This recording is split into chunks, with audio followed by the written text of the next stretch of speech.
I'm Justin, 29 years old, and I never thought I'd be lying in a hospital bed after a near-fatal car crash, wondering why my parents chose to attend my brother Ryan's business awards ceremony instead of being by my side.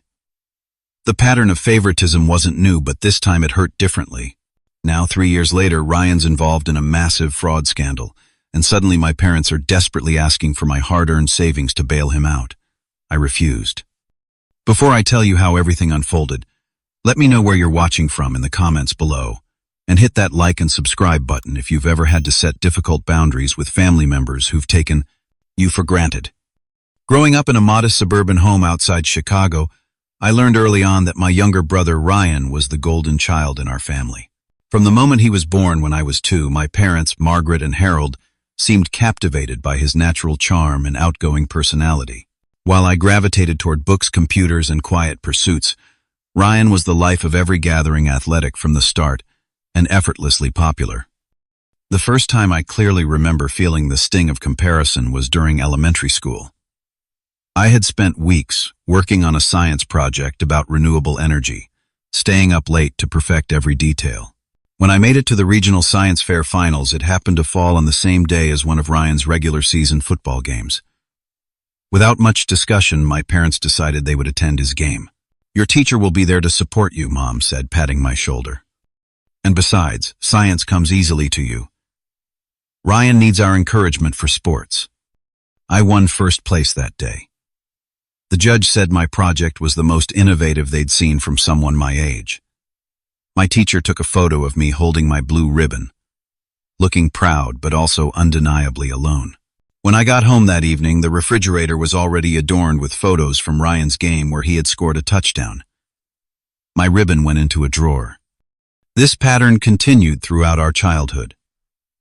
During my high school graduation, where I was valedictorian, my parents spent most of the ceremony discussing Ryan's recent basketball trophy with relatives.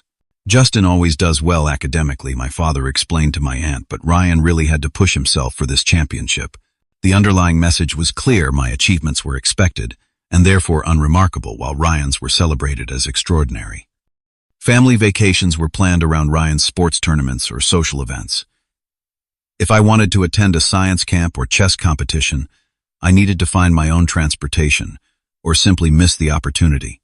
"We can't be in 2 places at once," was my mother's frequent explanation, though somehow they always managed to be where Ryan needed them. By the time I reached my junior year of high school, I had developed a protective emotional shell. I stopped expecting recognition or support, and instead focused on self-reliance. I took advanced placement classes, secured a part-time job at a local tech repair shop, and began saving for college. I applied to universities far from home, eventually accepting a scholarship to study computer science in Seattle. The distance from Chicago to Seattle represented more than just physical space. It was my first real breath of independence, away from the shadow of being Ryan's brother. College became my sanctuary, a place where people recognized me for my own merits. I thrived academically, made genuine friendships based on mutual interests and respect, and eventually met Emma during a programming workshop in my junior year. Emma was studying digital design, and we connected over our shared passion for technology and creativity. She came from a warm, supportive family, and watching her interactions with her parents gave me glimpses of what healthy family dynamics could look like. With her encouragement, I began to understand that the way I'd been treated wasn't normal or fair. After graduation, I secured a position at a growing tech company in Seattle, while Emma found work at a digital marketing agency. We both advanced quickly in our careers, moving into our own apartment in a vibrant neighborhood overlooking the Sound. While Ryan dropped out of college twice before finally completing a business degree, I was building a stable life thousands of miles away. I invested my money, carefully lived below my means, and slowly built a substantial savings account. By 27, I had paid off my student loans, had a healthy retirement fund, and was saving for a house. My life was on a solid trajectory, built by my own hands without family support. My relationship with my parents became cordial but distant. I called on holidays, sent appropriate gifts, and visited once or twice a year. Our conversations typically revolved around Ryan's latest ventures, which seemed increasingly grandiose.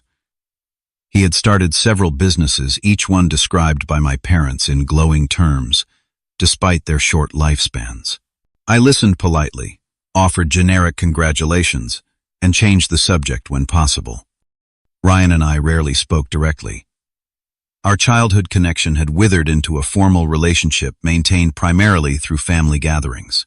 He seemed uncomfortable around me, perhaps sensing my awareness of the imbalance in our parents' affections, or perhaps simply having little in common with my more structured lifestyle. I had made peace with this arrangement. I had Emma, a growing circle of close friends, and a fulfilling career. I had stopped expecting my family to be something they weren't capable of being. This emotional distance served as protection, allowing me to maintain a relationship without reopening old wounds. At least that was true until the accident changed everything. The night that altered everything began ordinarily enough. I was driving home after a late product development meeting, my mind still processing the code challenges we'd discussed. Seattle's notorious rain was coming down in sheets, transforming the roadway into a glossy, treacherous surface reflecting headlights and traffic signals in disorienting patterns. I remember checking the time, 10:38 p.m., and thinking I should text Emma that I'd be home soon. I waited for a red light to do so safely, then continued toward our apartment. The highway curved sharply ahead, and despite driving under the speed limit, my tires lost traction on the rain-slicked road. The sensation of hydroplaning is uniquely terrifying. That sudden disconnect between your commands and the vehicle's response. My car slid sideways toward the concrete barrier. I remember the screeching sound of tires, the flash of oncoming headlights, and the sickening crunch of metal and glass as my car collided with the guardrail, spun across 2 lanes, and finally came to rest against the center divider. The airbag, deployed with explosive force and pain, erupted across my chest. The world faded to black. My next clear memory is of voices in an ambulance, the wail of sirens and paramedics asking my name. The pain was overwhelming. Breathing felt like inhaling fire, my left leg seemed caught in a vice, and my head pounded with each heartbeat. I managed to give them Emma's number before darkness claimed me again. I woke in the emergency room to controlled chaos. Doctors were ordering scans, nurses were attaching monitors, and someone was cutting away my clothing. Dr. Reynolds, a trauma surgeon with kind eyes and a commanding presence, explained that I had several broken ribs, a fractured femur, a concussion, and possible internal bleeding. They needed to operate immediately. "Is anyone here for you?" a nurse named Pamela asked while preparing me for surgery. "My girlfriend," I managed to say, through the pain. "Emma." As they wheeled me toward the operating room, I caught a glimpse of Emma rushing through the doorway, her face pale with fear. "I'm here," she called out, reaching for my hand. "I'm right here." The surgery lasted 4 hours. When I regained consciousness, Emma was sitting beside my bed, her eyes red from crying, but her voice steady as she explained my injuries. The internal bleeding had been controlled, my leg had been set with pins, and my ribs would heal with time. The concussion was mild, but would require monitoring. "I called your parents," Emma said carefully, watching my reaction. "They're very concerned." My phone rang an hour later. My mother's voice trembled as she asked about my condition. I downplayed the severity, a lifelong habit of not wanting to burden them. Then came the words that shouldn't have surprised me, but somehow still did. "We're so worried, Justin, but we've got this situation with Ryan's award ceremony tomorrow night. He's receiving the Young Entrepreneur of the Year award, and we've already paid for our flights to New York. The whole family is gathering for it." My father took the phone. "We'll come out to see you right after, son. Ryan's worked so hard for this recognition. You understand, right? You've always been the strong one." I stared at the ceiling, counting the tiles to distract myself from the crushing disappointment. Of course, I heard myself say, "It's a big moment for him. Don't worry about me." Emma's expression darkened as she listened to my side of the conversation. When I hung up, she asked what they had said. I repeated their message, trying to keep my voice neutral. "They're not coming," she asked incredulously. "You could have died, Justin." "Ryan's getting an award," I explained, the words sounding hollow even to my own ears. "They'll visit afterward." The next days were a blur of pain medication, physical discomfort, and medical procedures. Dr. Reynolds explained that my recovery would be lengthy, at least 2 weeks in the hospital, followed by months of rehabilitation. The severity of my injuries meant I would need consistent support during recovery. Marcus, my best friend since college, arrived the next morning with a duffel bag of my things and a determined expression. "Emma's got the day shift, I've got evenings," he announced. "We've worked it out with our bosses." My colleagues from work sent a massive fruit basket and took turns video calling to keep my spirits up.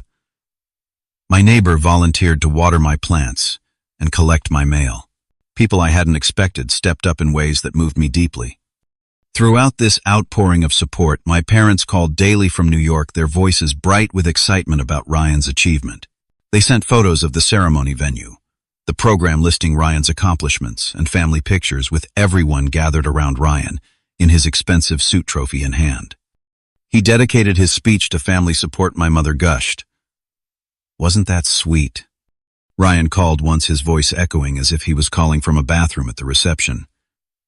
"Tough break about the accident, bro," he said. "You always land on your feet though, right? Listen, I gotta get back to the party. There are some investors I need to talk to." As days passed with no sign of my parents, the nurses began to ask questions. "Your family coming in today" became a painful reminder each morning.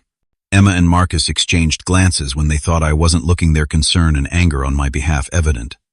A week after my accident, when I was finally moved from intensive care to a regular room, my parents arrived with shopping bags from New York and leftover program booklets from Ryan's ceremony. My mother kissed my forehead, remarking, "You're looking better than we expected," as if my recovery was somehow inconveniencing their narrative.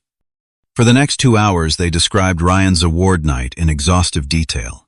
The speeches, the food, the networking opportunities.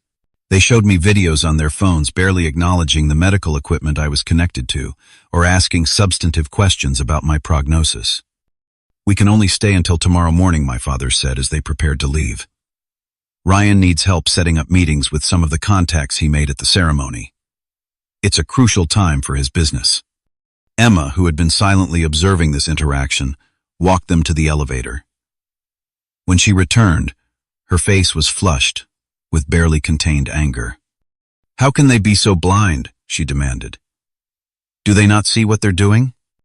I tried to explain away their behavior, making excuses I'd been making my entire life. "They're just excited for Ryan. They'll have more time for me later." But they didn't. They called sporadically over the following weeks, always steering the conversation toward Ryan's expanding business ventures. They didn't return to Seattle during my hospital stay, and when I was finally discharged to begin outpatient recovery, it was Emma and Marcus who helped me navigate the painful transition home. In those long weeks of physical therapy and gradual healing, I came to a painful realization: I couldn't depend on my family for emotional support. The people who showed up for me, Emma, Marcus, colleagues, and even medical staff who grew to care about my progress, were my true support system. For the first time, instead of making excuses for my parents' behavior, I allowed myself to acknowledge the hurt and begin setting boundaries that would protect me going forward. During my second day in the hospital, my phone buzzed constantly with notifications from my parents. They weren't messages checking on my condition, but rather photos from Ryan's ceremony preparations. My mother sent images of the hotel suite they'd booked, the view of Manhattan from their window, and Ryan trying on his custom-tailored suit. "The venue is absolutely gorgeous," she texted alongside a picture of an ornate ballroom. 200 of the top business leaders in the country will be here tonight." My father's contributions were more restrained but equally focused on Ryan. "Your brother is networking with the CEO of FinTech Solutions," accompanied a blurry photo of Ryan shaking hands with an older man in an expensive suit. During the ceremony itself, the messages slowed as they presumably watched Ryan accept his award. Then came a flurry of images: Ryan on stage, holding a crystal trophy, Ryan with the selection committee, Ryan giving his acceptance speech. The final photo showed my entire extended family. Grandparents, aunts, uncles, cousins, gathered around Ryan at the after-party, champagne glasses raised in celebration. No one in those smiling photos seemed to remember that another family member was lying in a hospital bed 3,000 miles away. Ryan called from the celebration, the background noise nearly drowning out his voice. "Hey, just wanted to check in quickly." he said, sounding distracted. Mom said you broke some bones or something. Fractured femur, 5 broken ribs, concussion, and internal bleeding, I replied flatly. Sounds rough, he said. Listen, I gotta run. There's this venture capitalist I absolutely need to talk to. He could be the key to expanding nationwide. Get better soon. Okay. The call ended before I could respond. Later that night, unable to sleep due to pain and medication side effects, I scrolled through social media. My family had posted dozens of photos from the ceremony with captions like, "So proud of our amazing son," and "Supporting family success is what we do best." The irony was bitter. My cousin Taylor, who I'd always been close with, sent a private message. "Just heard about your accident. Are you okay? I didn't know until after the ceremony, or I would have checked in sooner." It was the only acknowledgement from any family member that seemed genuinely concerned about my well-being. Days passed. My medical team adjusted pain medications, monitored my healing, and began preliminary physical therapy exercises I could do from bed. Emma brought my laptop so I could occasionally check in with work, and Marcus kept me updated on our friend group and brought books to help pass the time. On the 5th day, when I managed to take my first painful steps with a walker, I called my parents to share this milestone. They answered on speakerphone from a restaurant. "That's nice, honey," my mother said, her attention clearly divided. "Oh, did we tell you Ryan's been invited to speak at 3 business conferences based on his award speech? The first one's in Chicago next month." My progress, which the physical therapist had celebrated as remarkable given the severity of my injuries, was dismissed in seconds before the conversation returned to Ryan. A week after the accident, my parents finally arrived at the hospital. My mother carried a small rolling suitcase and shopping bags from luxury New York stores. My father held a stack of ceremony programs and a folder of business cards. "You look much better than we expected," my mother said, surveying the hospital room with a slight grimace. "The way the doctor described your injuries on the phone, we thought you'd look worse." I was still connected to monitors, had a cast on my leg, and my face was bruised from the airbag impact. I wondered what they had expected to see. They settled into the visitor chairs and immediately launched into detailed descriptions of Ryan's ceremony. My mother pulled out her phone to show me videos I'd already seen in their texts. My father spread the ceremony programs on my bed, pointing out Ryan's bio and the list of judges who had selected him for the award. "You should have seen how he worked the room," my father said proudly. The son of the Wilkinson Bank president gave Ryan his card and told him to call directly about investment opportunities. They spoke for nearly 2 hours, barely asking about my recovery or acknowledging the severity of the accident. When a nurse came in to check my vitals and administer medication, my mother seemed annoyed at the interruption. "How much longer will you be here?" my father asked, checking his watch. "Ryan mentioned you might be able to offer some tech advice for his new business platform." "At least another week in the hospital," I replied. "Then months of rehabilitation." They exchanged glances. "Well, we can only stay until tomorrow morning," my mother explained. "Ryan needs help setting up those meetings I mentioned. It's such a crucial time for his career."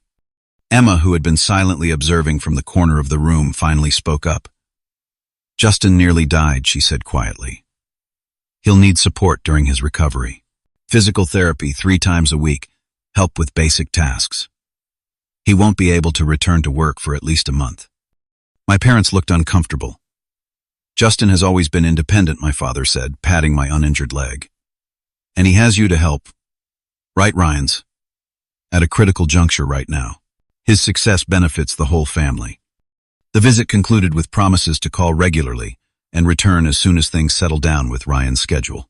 They left early the next morning while I was still asleep, leaving behind a gift shop plant and a card signed by both of them. After they left, Emma sat on the edge of my bed, her expression troubled. "I've never seen it so clearly before," she said. "The way they dismiss you. The way everything revolves around Ryan." I had spent years making excuses for my parents' behavior, but seeing it through Emma's eyes made denial impossible. "It's always been this way," I admitted. "I guess I just stopped expecting anything different." "You deserve better," she said firmly. "We all deserve parents who show up when we need them." As my physical recovery progressed, my emotional recovery became equally important. With Emma's encouragement, I began setting healthier expectations for my family relationships. I stopped initiating calls with my parents, responding when they reached out but no longer seeking their approval or attention. When they did call, the conversations followed a predictable pattern. Brief inquiries about my health followed by extended updates on Ryan's latest business developments. I listened politely but stopped investing emotionally in these interactions. My focus shifted to the people who had demonstrated their commitment to me. Emma took a partial work-from-home arrangement to help with my recovery. Marcus organized a schedule of friends to visit regularly and help with errands. My team at work arranged for me to consult remotely until I could return to the office. The contrast between my chosen family and my biological one couldn't have been clearer. While my parents continued to center their lives around Ryan's achievements, I was building connections based on mutual respect and genuine care. 3 weeks after the accident, I was discharged from the hospital. Emma and Marcus transformed our apartment for my recovery, rearranging furniture to accommodate the wheelchair I would initially need, and setting up a temporary bedroom in the living room to avoid stairs.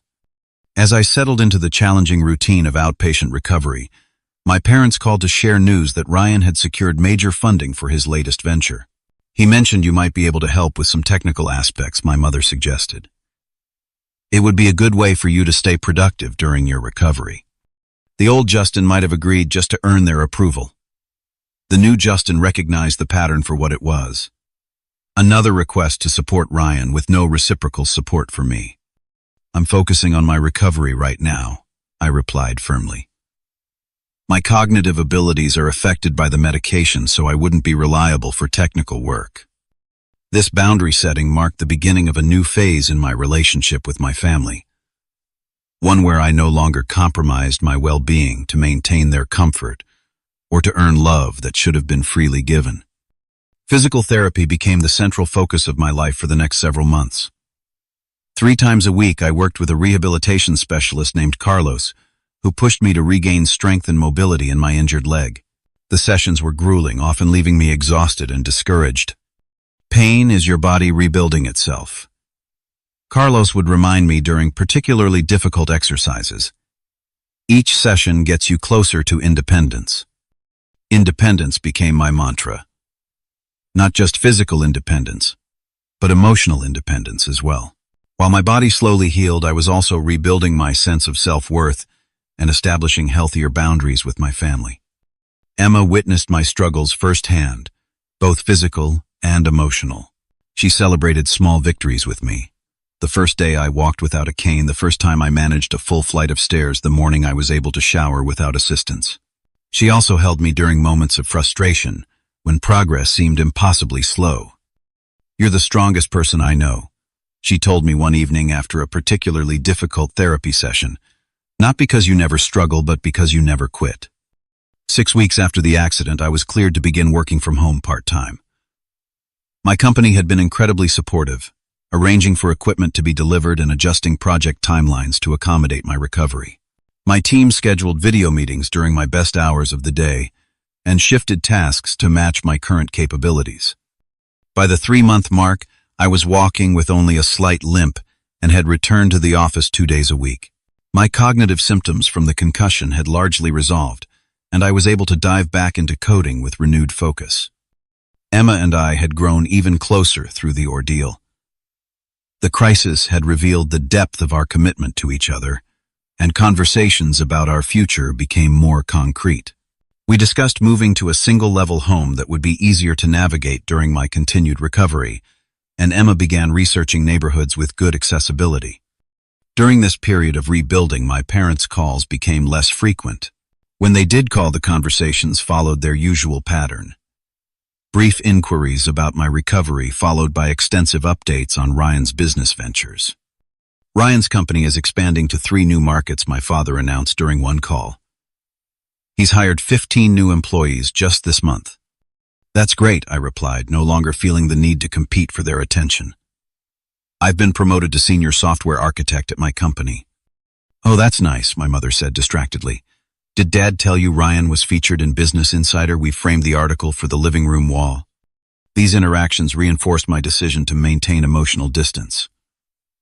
I declined their invitation to fly home for Thanksgiving, explaining that air travel was still challenging with my healing leg. Instead, Emma and I hosted a small gathering with Marcus and local friends who had supported us through the difficult months. By the 6-month mark after the accident, Emma and I had found a beautiful, single-level home closer to my office. The purchase was possible thanks to my years of careful saving and investments. We moved in just before Christmas, creating a space that reflected our shared values and aspirations. "Move in with me," I had proposed to Emma while we were house hunting. Not just as roommates. Let's build a life together. Her joyful acceptance led to deeper conversations about marriage and our future. On New Year's Eve, with our new home decorated for the holidays, I proposed properly with a ring I had designed to reflect her unique style. Her yes felt like the beginning of a new chapter, one built on mutual respect, support, and love. As my career continued to advance, I received recognition for an innovative authentication system I had developed. The project earned me both a substantial bonus and an award within the tech community. I shared this news with my parents during our monthly call. "That sounds complicated," my mother responded. "Oh, before I forget, Ryan's been nominated for Entrepreneur, under 30-inch. The Regional Business Journal. We're all so excited." I merely smiled, no longer expecting them to recognize my achievements with the same enthusiasm they showed for Ryan's. Around this time, I began noticing concerning patterns in Ryan's business reports as relayed by my parents. The ventures seemed to expand too quickly, with promises of returns that struck me as unrealistically high. During family video calls, Ryan would speak in vague terms about proprietary investment strategies and exclusive client opportunities without providing substantive details. "Something doesn't add up," I mentioned to Emma after one such call. "The business model Ryan describes doesn't make mathematical sense." "Are you going to say something to your parents?" she asked. I considered this briefly before shaking my head. They wouldn't listen. And honestly, it's not my responsibility to monitor Ryan's business practices. This decision to maintain distance from Ryan's affairs was another boundary I established, protecting my own peace, while acknowledging I couldn't control my family's choices. As Emma and I planned our wedding for the following summer, we created a celebration that would honor the relationships that truly sustained us. We chose a venue in Seattle rather than Chicago, making it a destination wedding for my family, but convenient for the friends who had become our chosen family. My parents expressed disappointment that we weren't holding the wedding in my hometown, but eventually agreed to attend. Ryan initially sent regrets, citing a business conference, then changed his mind when my mother insisted. The months leading up to our wedding were filled with joy and anticipation, untainted by family drama, as I maintained my emotional boundaries. Emma and I flourished in our careers, our relationship, and our community connections. We volunteered together at a rehabilitation center, where I had once been a patient offering support to others facing similar recovery journeys. Life had found a new balance, one where I no longer measured my worth by my family's validation. The scars from my accident had faded, leaving only faint reminders of how quickly life could change. The emotional scars from years of family dynamics were healing too, as I learned to surround myself with people who valued me for exactly who I was. I had no way of knowing that this period of stability was about to be shattered by a late-night phone call that would once again test the boundaries I had so carefully established. The call came at 1:43 p.m. on a Tuesday, nearly 3 years after my accident. Emma and I had been asleep for hours when my phone's insistent ringing pulled me from dreams. My mother's name flashed on the screen, and immediately I knew something was wrong. She never called this late. "Justin." Her voice was thin with panic. "Something terrible has happened. It's Ryan." My mind flashed to worst-case scenarios. A car accident. A health crisis. But the reality was something neither of us had anticipated. "He's under investigation," she continued, her words tumbling out between suppressed sobs. "The SEC showed up at his office today. They're saying it's fraud, investment fraud. But it has to be a mistake. Ryan would never do something like that." I sat up in bed, turning on the lamp as Emma stirred beside me. "What exactly are they alleging?" I asked, trying to keep my voice calm and logical. The story emerged in fragments over the next 20 minutes. Federal agents had raided Ryan's business headquarters, seizing computers and documents. Preliminary allegations suggested he had been operating a sophisticated investment scheme, promising exclusive returns to clients while using new investor money to pay earlier investors, a classic Ponzi structure. His partners must have done this behind his back, my father interjected, having apparently been listening on another extension. Ryan was just the face of the company. He wouldn't understand the financial details enough to orchestrate something like this. Despite their certainty of Ryan's innocence, alarm bells rang in my mind. Ryan had always been intelligent and strategic, particularly when it came to manipulating situations to his advantage. The vague business descriptions he'd given over the past few years suddenly made more sense. They were intentionally nebulous to prevent scrutiny. "Has he been arrested?" I asked. "Not yet," my mother replied. "His lawyer thinks they're still building the case. But they've frozen all his assets and accounts. He can't even access his own money." After promising to call them again the next day, I hung up and turned to Emma, who had been listening to my side of the conversation with growing concern. "Ryan's in serious trouble," I explained. "And I have a feeling it's going to get worse before it gets better." The next morning I searched for news reports about the investigation. Several financial news sites had already picked up the story with headlines like "Rising Star Entrepreneur Accused of Multi-Million-Dollar Fraud" and "SEC Raids Offices of Award-Winning Investment Firm." The articles described investor losses potentially totaling over $20 million. One detailed report included quotes from former employees who claimed Ryan had directed them to falsify returns and mislead clients.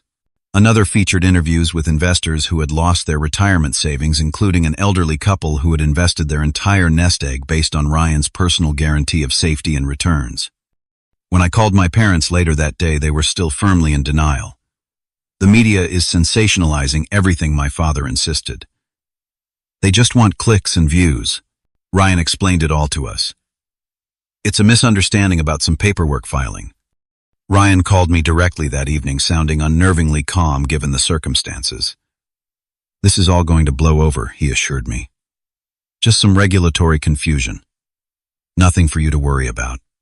When I pressed for details about the allegations, his responses became evasive. "The government always goes after successful innovators," he said dismissively. "They don't understand our business model. My lawyer says this happens all the time." I ended the call unconvinced and increasingly concerned about the extent of the situation. My suspicions were confirmed 2 days later when additional details emerged in the financial press. The investigation had expanded to include potential wire fraud, securities fraud, and money laundering. The estimated investor losses had grown to $30 million. My parents called again, their tone shifting from denial to panic. "Ryan needs a better legal team," my father explained. "His current lawyer isn't experienced enough with these types of cases. We found a specialist, but the retainer is $75,000. The request wasn't explicitly stated, but the implication was clear. When I didn't immediately offer financial assistance, my mother added, "We're liquidating our retirement accounts. We thought you might want to help your brother too." Out of familial obligation and lingering hope that Ryan might be less culpable than the evidence suggested, I agreed to pay for a consultation with the specialist attorney. The $5,000 fee seemed reasonable to ensure Ryan had proper legal advice, even if I remained skeptical of his innocence.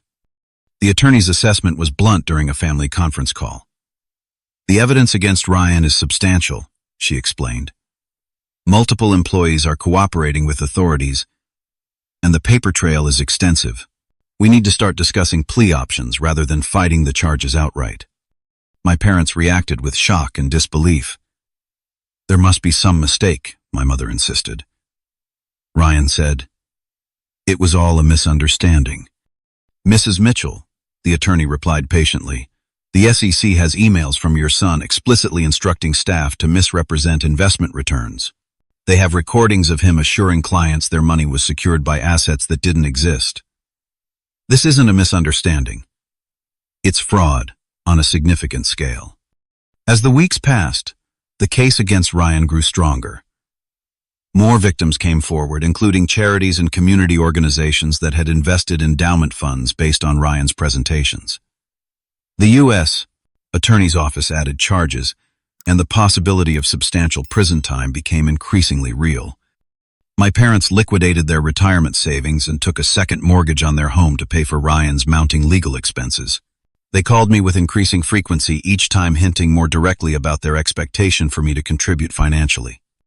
Family needs to stick together during crises, my father reminded me during one call. Ryan would do the same for you if the situations were reversed. I found this claim doubtful given our history, but kept my thoughts to myself. The final request came 3 months into the legal proceedings. My parents and Ryan asked to meet with Emma and me at our home in Seattle. They arrived looking exhausted, the stress of the situation evident in their appearance. After awkward small talk, my father got to the point. Ryan's legal team has negotiated a potential settlement with the prosecutors and some of the larger investors, he explained. If he can return $8 million, they'll reduce the charges significantly. He might avoid prison entirely. My mother reached for my hand across the coffee table. We've given everything we can, Justin. Our retirement, our home equity, but it's not enough. We know you've done well with your career and investments. Ryan needs your help now more than ever. Ryan, who had been uncharacteristically quiet, finally spoke. I know we haven't always been close, bro, but I'm facing serious time here. Decades, potentially. I'm not asking for a gift, just a loan until I can get back on my feet. I looked at the three of them. My parents with their pleading expressions and Ryan with his practiced sincerity, and felt a lifetime of family dynamics crystallize into perfect clarity. They had never been there when I needed them, prioritizing Ryan at every turn. Now they expected me to sacrifice the financial security Emma and I had carefully built to rescue Ryan from consequences of his own making. The decision I was about to make would permanently alter my relationship with my family. As I prepared to respond, I felt Emma's supportive presence beside me, reminding me of the boundaries I had worked so hard to establish since lying alone in that hospital bed years earlier. Our living room fell silent as I considered how to respond to their request. Emma sat beside me, her hand resting supportively on my knee. My parents leaned forward expectantly, while Ryan maintained the practiced expression of contrition he'd likely been rehearsing since charges were filed. How much are you asking for? I finally asked, wanting complete clarity before making my decision. My father glanced at Ryan before answering. We've raised about $2 million through our savings, home equity, and loans from other family members. The settlement requires $8 million total, so $6 million, I stated flatly. You're asking me for $6 million. My mother nodded quickly. It sounds like a lot, but you've done so well with your career and investments. Your company went public last year, and Emma mentioned you've been investing since college. This would save Ryan from prison. I took a deep breath, memories flooding back with startling clarity. I remembered lying in the hospital after my accident, checking my phone hourly for messages from my parents. I remembered the photos they sent from Ryan's award ceremony instead of being by my bedside. I remembered the years of missed achievements, dismissive comments, and the constant message that Ryan's needs always came first. Let me understand this completely, I said, my voice steady. Ryan defrauded people out of $30 million. He lied to investors, falsified documents, and stole from elderly couples and charities. Now that he's facing consequences, you expect me to liquidate everything Emma and I have built together to bail him out. Ryan leaned forward. It wasn't like that, Justin. The business had cash flow problems, and I made some bad decisions trying to keep it afloat. I always intended to make everyone whole. According to the indictment I countered, you were spending investor money on luxury cars, vacations, and a yacht while telling clients their investments were secure. That doesn't sound like cash flow problems. It sounds like theft. My father's expression hardened. Everyone makes mistakes. Ryan's admitting he messed up. That's why we're coming to you as family, to help him get a second chance. Where was this family loyalty when I nearly died in a car accident? The question escaped before I could consider its impact. When I was lying in a hospital bed while you all celebrated Ryan's award ceremony across the country, my mother flinched. That's not fair, Justin. We visited as soon as we could. A week later, I corrected, after sending me dozens of photos and videos from the ceremony, after making it abundantly clear that Ryan's award was more important than my recovery. You've always been jealous of your brother's success, my father accused, his face flushing with anger. We knew you were stable and being cared for. Ryan needed our support for his big moment. Emma, who had remained silent until now, spoke up. Justin had 5 broken ribs, a fractured femur, internal bleeding, and a concussion. The doctors weren't sure he would survive the first night. I called you immediately, and you chose to attend an award ceremony instead. Ryan shifted uncomfortably on the couch. Look, I'm sorry about that. If I had known how serious it was. You did know, I interrupted. Everyone knew. You all made a choice. The same choice you've made my entire life. Ryan comes first. Always. I stood up and walked to the window, needing physical distance from the tension in the room. Outside, the Seattle skyline sparkled under a clear sky, reminding me of the life Emma and I had built here, far from the family dynamics that had shaped my childhood. I've spent years making excuses for how you treat me. I continued turning back to face them. I told myself it was normal that I was being too sensitive. But then I experienced what actual support looks like. Emma, Marcus, my colleagues. They showed up when I needed them. No conditions, no comparisons, no putting someone else's celebration ahead of my crisis. My mother began to cry soft sobs that might once have made me backpedal and offer comfort. Now I recognized them as part of a familiar pattern. Emotions deployed to avoid accountability. I won't be liquidating my investments to pay for Ryan's fraud settlement, I stated firmly. Those funds represent our future. The home we're saving for our eventual children's education. Our retirement. I won't sacrifice that to shield Ryan from consequences he created. Ryan's facade of remorse cracked, revealing the entitlement beneath. Are you serious right now? After everything this family has done for you, the absurdity of his statement might have been comical if it weren't so infuriating. What exactly has this family done for me, Ryan? Please enlighten me. We supported you. We raised you, my father interjected. You provided basic necessities, yes, that was your legal obligation as parents. But emotional support, recognition, equal treatment, those were consistently reserved for Ryan. My mother stood up, her expression hardening. If you don't help your brother now, don't expect us to be there for you in the future. Family helps family, Justin. That's how it works. That hasn't been my experience, I replied calmly. In my experience, this family helps Ryan. Everyone else fends for themselves. My father joined my mother, placing an arm around her shoulders. I never thought you'd be this selfish. After all, we've sacrificed for you. I'm not being selfish. I'm setting boundaries. There's a difference. I moved to stand beside Emma, drawing strength from her presence. I'm sorry Ryan is facing these charges, but they're the result of his own actions. Actions have consequences. Ryan finally dropped all pretense of contrition. You've always been jealous of me. Always competing. Always trying to prove you're better. Well, enjoy your moral high ground while I rot in prison. I hope it keeps you warm at night. I'm not jealous of you, Ryan. I stopped competing for our parents' attention years ago when I realized it was a game rigged in your favor. What I am is disappointed. In you for defrauding innocent people, and in Mom and Dad for enabling your worst tendencies your entire life. My father grabbed his coat. We're done here. Come on, Ryan, Margaret. Clearly Justin has forgotten what family means. As they gathered their things, my mother made one final appeal. Please reconsider, Justin. This is your brother's life we're talking about. And this is my life, I replied. The one I've built despite not because of our family dynamics. I won't dismantle it to enable Ryan's evasion of responsibility. The door closed behind them with a decisive click, leaving Emma and me alone in sudden silence. I sat heavily on the couch, emotional exhaustion washing over me. Are you okay? Emma asked softly, sitting beside me. No, I admitted. But I will be.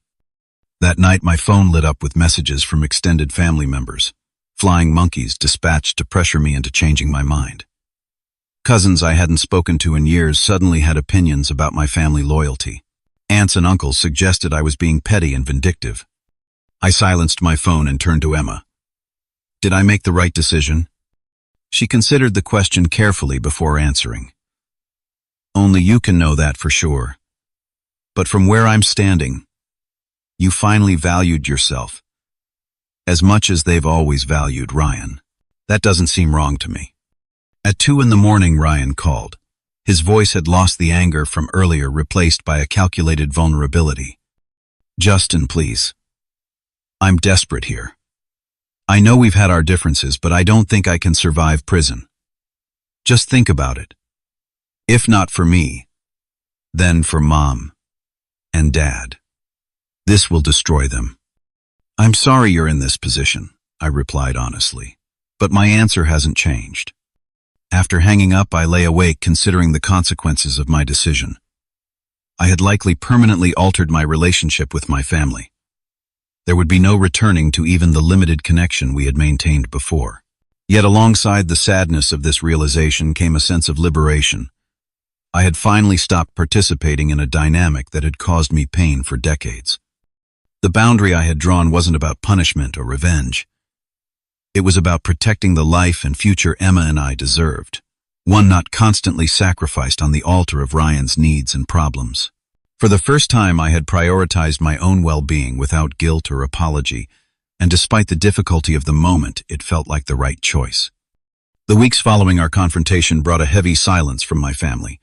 My parents, who had previously called at least monthly, made no contact. Extended family members gradually stopped their campaign of guilt-inducing messages when it became clear I wouldn't change my mind. Only my cousin Taylor maintained communication, sending a brief text, "I understand your decision more than you know. Take care of yourself." Through news reports and legal updates, I learned that Ryan had accepted a plea deal. In exchange for cooperation in identifying other participants in the fraud, he received a reduced sentence, 5 years in federal prison, plus financial restitution requirements. Without my contribution, my parents had secured a loan against their remaining assets to provide a portion of the settlement amount. The home where I had grown up, the backdrop to my childhood memories, was sold to cover legal costs and partial restitution. My parents moved into a small apartment, their retirement plans shattered by Ryan's actions, and their choice to prioritize his rescue over their own financial security. The news brought me no satisfaction, only a complex mixture of sadness for their situation and conviction that I had made the right decision for my own future. Had I compromised Emma, and I would have sacrificed our carefully built stability to enable Ryan's escape from appropriate consequences. "Do you think you'll ever reconcile with them?" Emma asked one evening, as we finalized details for our upcoming wedding, now just 2 months away. "I don't know," I answered honestly. "I'm open to a relationship that includes mutual respect and healthy boundaries. But I don't know if they're capable of that." The wedding planning continued against this backdrop of family estrangement. We debated whether to maintain my parents' and Ryan's invitations, ultimately deciding to leave the door open while preparing ourselves for their potential absence. 3 weeks before the wedding, I received an unexpected call from my mother. Her voice lacked its usual animation, sounding tired and subdued. "Justin," she began hesitantly, "I'm calling about the wedding invitation. Your father and I. We'd like to attend if that's still possible." "You're still invited," I confirmed, keeping my tone neutral. "But I need to be clear, this doesn't change my decision about Ryan's situation." A pause stretched between us before she responded. "I understand. This isn't about that. It's about not missing another important moment in your life." The acknowledgement, subtle but unmistakable, caught me off guard. It was the closest my mother had ever come to recognizing the pattern of prioritizing Ryan. "Ryan started his sentence last week," she continued. "The reality of everything is, it's been difficult to process. Your father and I have been doing a lot of thinking about how we got here." I remained silent, unwilling to offer easy absolution, but recognizing the effort this call represented. "We haven't been fair to you," she admitted finally. I can't change the past, but I'd like to be at your wedding. Both of us would. We spoke for nearly an hour, not solving decades of family dynamics in one conversation, but taking tentative steps toward a more honest relationship. For the first time, my mother listened more than she spoke, asking questions about my life and experiences without immediately redirecting the conversation to Ryan. When Emma and I greeted guests at our wedding reception the following month, my parents were among them.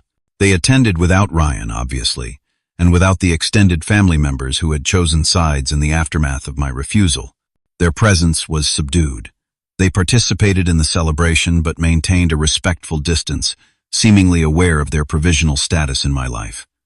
During the father-daughter dance, my father approached me at the edge of the dance floor. "Your wife is beautiful," he said awkwardly. "You both seem very happy." "We are," I confirmed.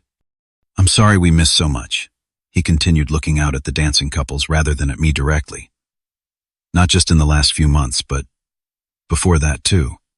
The apology wasn't perfect or complete, but it was something. An acknowledgement of failure I had never expected to hear from him. "Thank you for coming today." I offered, neither accepting nor rejecting his apology outright. "It means something that you're here." In the year that followed, we established a new kind of relationship, more limited than the typical parent-child bond, but more honest than what we had before. Monthly calls focused on current events rather than Ryan. When they visited Seattle, they stayed in a hotel rather than assuming our guest room would be available. Small boundaries that signaled a shift in expectations. Ryan was released after serving 3 years of his 5-year sentence, receiving early parole for good behavior and cooperation.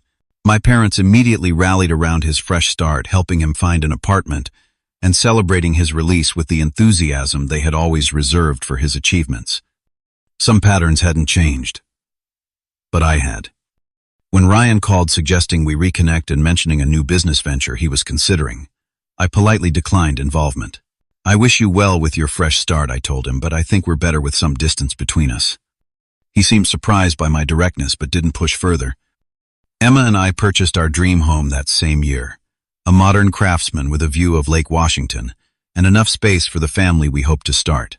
My career continued advancing with a promotion to Chief Technology Officer at a promising startup. Emma's design firm won several prestigious contracts, establishing her reputation in the industry. We built our life on our own terms, surrounded by friends who had proven their loyalty and maintaining carefully defined relationships with my family of origin. The boundaries I had established weren't walls. They were necessary structures that protected what mattered most. Looking back on the journey from that hospital bed to where I stand today, I realized the most important lesson wasn't about family betrayal or standing up for myself, though those were significant. The real lesson was learning the difference between relationships that drain you and those that sustain you. True family, whether connected by blood or by choice, shows up when you need them. They celebrate your victories without jealousy and support you through difficulties without conditions. They respect your boundaries rather than treating them as obstacles to overcome. I found that family in Emma and faithful friends like Marcus, and in the community we've built together.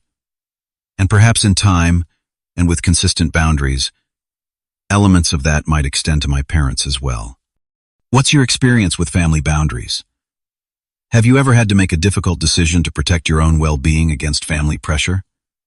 Drop a comment below to share your story. And if this resonated with you, please hit the like button and subscribe to hear more stories about navigating complex family dynamics. Thank you for listening, and remember, sometimes the healthiest love we can show others is the courage to say no when necessary.